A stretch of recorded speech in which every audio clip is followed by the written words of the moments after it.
ಪತ್ರಕರ್ತ ಬಂಧುಗಳೇ, ಈ ದಿನ ಏನು ಮುಳಬಾಗಿಲು ತಾಲೂಕಿನಿಂದ ಜಿಲ್ಲಾ ಕಚೇರಿಗಳ ಮುಂದೆ ಆಫೀಸ್ ಮುಂದೆ ಏನು ಪ್ರತಿಭಟನೆ ಮಾಡ್ತಾ ಇದ್ದೀವಿ, ಇದು ಮುಳಬಾಗಿಲು ತಾಲೂಕಿನ ಎಲ್ಲ ಕಾರ್ಯಕರ್ತ ಬಂಧುಗಳು, ವಿಶೇಷವಾಗಿ ಇಲ್ಲಿರ್ತಕ್ಕಂಥದ್ದು ನನ್ನ ಮಲ್ನಾಯಕನಹಳ್ಳಿ ಗ್ರಾಮ ಪಂಚಾಯತಿ ಮತ್ತು KGF ನ ನಾಯಕರು ಆದಂಥ ವಿಜಯಕುಮಾರ್ ಹಾಗೂ ಕಾರ್ಯಾಲಯದ ಕಾರ್ಯದರ್ಶಿ ಅಂತ ರಾಜೇಶ್ ಮತ್ತು ನಮ್ಮ ನಾಯಕರಾದಂಥ ನಮ್ಮ ಅನಿಲ್ ಹಾಗೂ ಸುಬ್ಬೇಗೌಡ ಮತ್ತು ನಮ್ಮ ನಾರಾಯಣಸ್ವಾಮಿ ಅವರು ಹಾಗೂ ನಮ್ಮ ಸತ್ಯಣ್ಣವರು ಹಾಗೂ ಎಲ್ಲ ಕಾರ್ಯಕರ್ತರಿದ್ದಾರೆ. ಇವತ್ತು ವಿಶೇಷವಾಗಿ ನಾಗೇಂದ್ರ ರಾಜೀನಾಮೆ ನೀಡಬೇಕು ಅಂತಕ್ಕಂಥ ವಿಷಯದಿಂದ ಇವತ್ತು ನಾವು ಪ್ರತಿಭಟನೆ ಮಾಡ್ತಾ ಇದ್ದೇವೆ. ಇವತ್ತು ಏನು ಕಾಂಗ್ರೆಸ್ ಸರ್ಕಾರ ಬಂದಾಗಿಂದ ಹಗರಣದ ಸರ್ಕಾರ ಆಗಿದೆ. ಇವತ್ತು ಕಾಂಗ್ರೆಸ್ ಅಂದರೆ ಹಗರಣ ಅಂದರೆ ಕಾಂಗ್ರೆಸ್, ಆ ರೀತಿಯಲ್ಲಿ ನಡೀತಾ ಇರ್ತಕ್ಕಂಥದ್ದು. DK ಶಿವಕುಮಾರ್ ಮುಖ್ಯಮಂತ್ರಿಗಳಾದ ಮೇಲೆ ನಾಗೇಂದ್ರರನ್ನು ತಗೊಂಡು ಭಾಳ ತಪ್ಪು ಮಾಡಿದರು.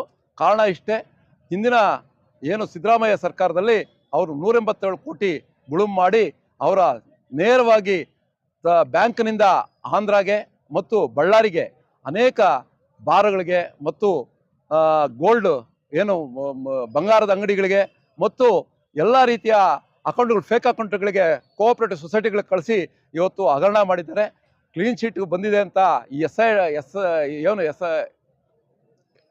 SIT ಮಾಡಿಕೊಂಡು ಮಾಡಿದ್ದಾರೆ.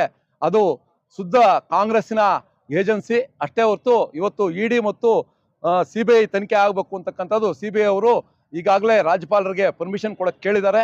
ಆ ರೀತಿಯಲ್ಲಿ ಇವತ್ತು ಹಗರಣ ಏನು ಬಯಲಿಗೆ ಬರ್ತದೆ, ಅವರು ಜೈಲಿಗೆ ಮತ್ತೆ ಹೋಗೋದು ಖಂಡಿತ.